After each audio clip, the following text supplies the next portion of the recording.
ng kanyang naibahay. Napatuloy na po sila ang iba ng natutugay sa dalaktin. Ako sa lahat, kami ng ating mga anak, mga hipag, mga kapatid, mga kamag-anak, ay gusto na nagpapasalamat sa ipinakita niyong pakikiramay sa amin. At sa oras na ito, alam ko na narinig tayo na aming kasawa. Dahil alam niya ano yung ating ginawa niya dito sa lupa, nung siya po ay nabubuhay pa lamang. At alam din namin na mga iniwan niya. Kaya sa oras na ito, akin pong itinakagubilin o ipinagkakatiwala ang alang kaluluwa sa aking Panginoon. At maraming salamat po sa suporta ninyo, mga kapatid, sa mga lingkod ng Diyos na nag-share ng Word of God gabi-gabi. Pagmula po nung siya po ay naburol, nagpapasalamat kami dahil sa mga pahayag ninyo na mga salita ng Diyos ay marami ang nakarinig kung bakit dumarating sa kamatayan ang isang tao. Dahil sabi nga sa salita ng Diyos, ang tao ay nilikha mula sa lagok at sa lagok ay babalik kapag ito po ay patay na. Kaya salamat sa inyo mga kapatid, mga kamag-anak, mga kaibigan na narito ngayon. Salamat sa inyong pakikiramay. Ang lamang po. Tapos na po ang ating gawain. O kung ano pa. Pwede po natin tignan po ang nilagay sa Ibrahim sa huling pagkakataon. Pagkatapos po ay dadalhin po natin doon sa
yung pumagaling po.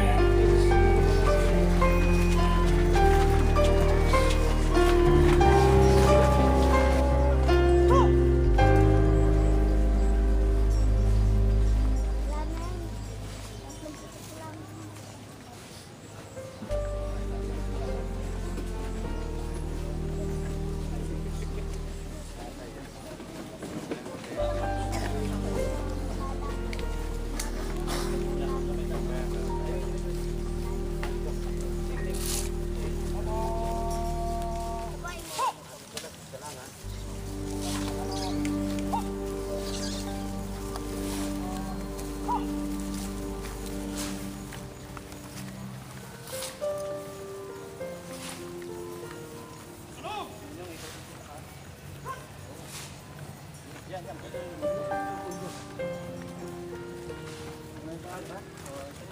Tubig. Meron bang kahoy dyan sa loob yan? Wala. Usod na ito. Usod mo na yan? Baba naman. Tulak. Tulak. Sige, tulak lang.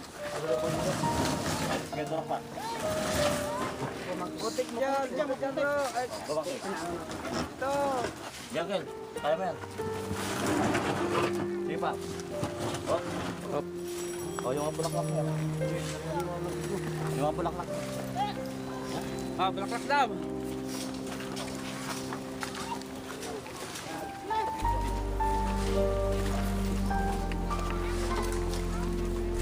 Hindi, malambot po ata dyan, de.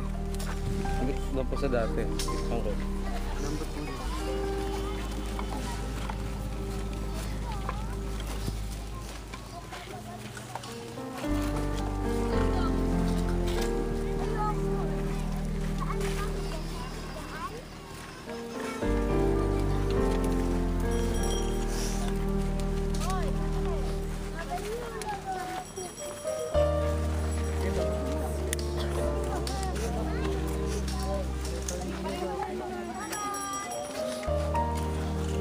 Kanina pa pinagpag niya.